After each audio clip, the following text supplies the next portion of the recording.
Welcome to another video by your friend Matthew Sherling. It's about that time. I haven't made a video in months in my Major Arcana series on the tarot, and I've been going in order, and I've made videos all the way up to the card that we're going to talk about today, which is the Devil card, and this as well as the Death card. Those two cards are the ones that some people are not excited about when they pull during a reading. Understandably so. But to me, the cards serve as catalysts for our own imagination and intuition and meaning-making faculties. And so, the card is kind of what you make it in a lot of ways, right?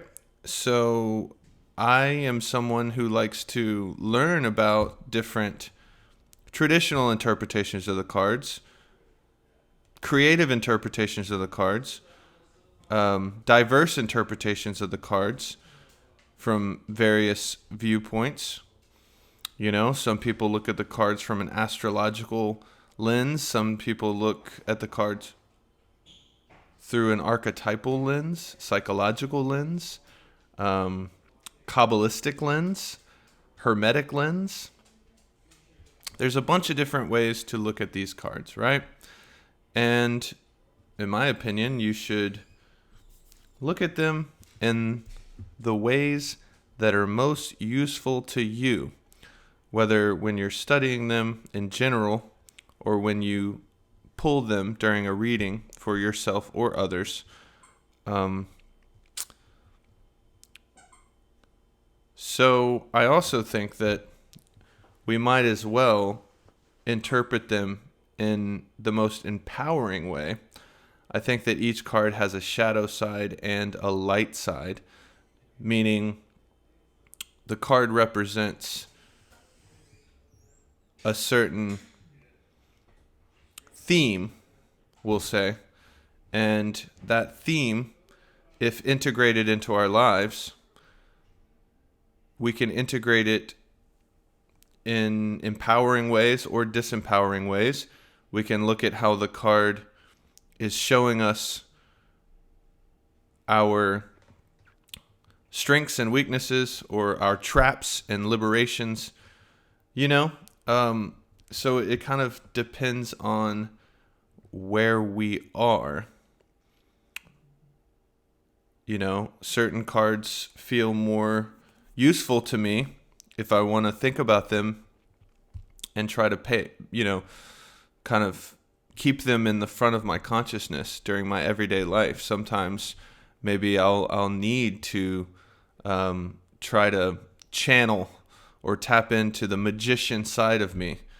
Sometimes I might need to tap into and channel the high priestess side or the empress side or the emperor side or whatever, right?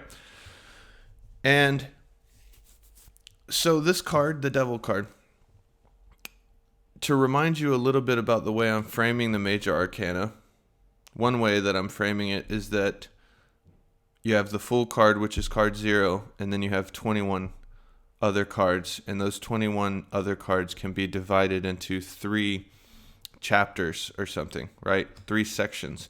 And the first 7 to me kind of represent empowerment, and the second 7 represent kind of self deconstruction, the deconstruction of the self, and the third 7 represent kind of a rebirth or a reintegration into the world as a new self.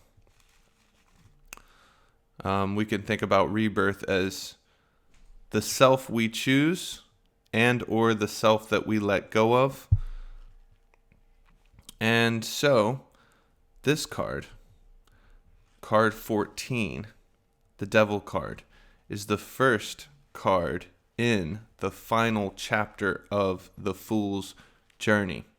The first card in the third set of 7 is the Devil card, the first card in the chapter of rebirth or reintegration as a new self. So that's quite interesting if we see it that way, that this is the first step of rebirth or the first step of reintegration. To me, that means that it's confronting us with the ways that we are still trapped.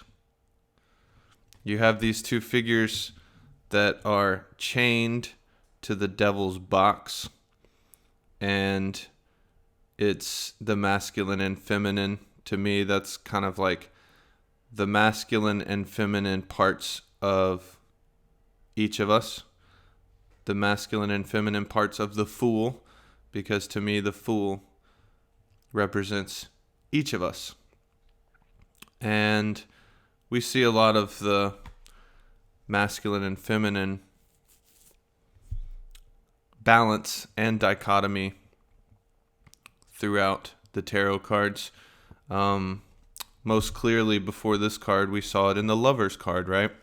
The Lover's card also has a man and a woman standing about this distance from each other as well. And in this card, these two figures are chained to the devil's box. And the devil has a posture that is similar to the posture of the magician in the magician card. One hand up, one hand down. So that's quite interesting. And then the hand down has a torch that's about to let set the male figure's tail on fire. And as you see, the chains around the neck are loose. These figures could take those chains off. So this card represents kind of a self-perpetuated imprisonment of some sort. You know, they could easily remove the chains. What did C.S. Lewis say? The door of our prison is locked from the inside, or something like that. It's not a direct, that's not verbatim. I can't remember the exact quote, but the idea is that we can free ourselves from our own prisons if we simply just start to walk out of the door or something. The door is not locked from the outside, it's locked from the inside. So, you know, on our path, after we've empowered ourselves and deconstructed ourselves, now we're kind of faced with the ways, the patterns that are keeping us chained down and keeping us, you know, in some ways I would say that this is kind of like the inverse of the magician. You know, the magician is empowering us to realize that we need to dehypnotize ourselves from our own powerlessness. You know, we have the capacity to co-create our own realities and use the tools at our disposal to create more of the life that we wish to live.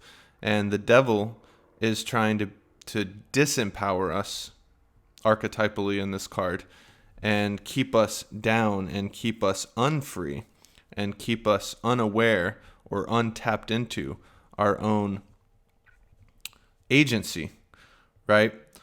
And so the first step of being reborn or reintegrated as a new self into the world, which of course is not a one-time thing, it's a constant process.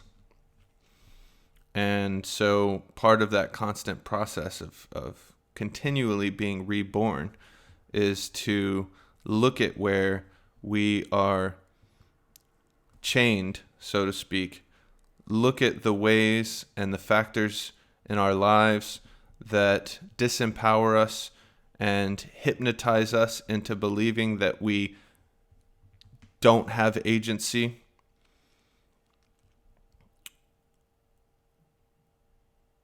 And, in the next card that we'll talk about, which is the Tower card, the two figures, the masculine and feminine figures, are launched from the tower. A lightning bolt is hitting the top of the tower, and they are flying from the tower. And to me, even though that card is jarring, it represents how these figures have released themselves from their confinement. And so we shall talk more about that in the next video. But for now, I think that is a clear and concise way to look at this card. And it's not something to be scared by when we're studying it or when we pull it during a reading. It's just simply challenging us to ask the question, what is preventing us from exercising our own agency? Until next time, peace.